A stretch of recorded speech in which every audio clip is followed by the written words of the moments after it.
All right, I got a problem. So my security light is blinking.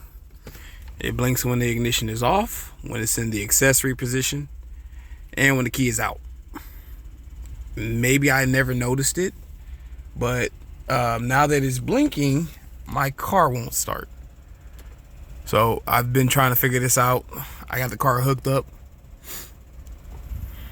trying to get a little juice in, make sure it's not a dead battery, maybe a fuel pump. I don't know. Any suggestions would help.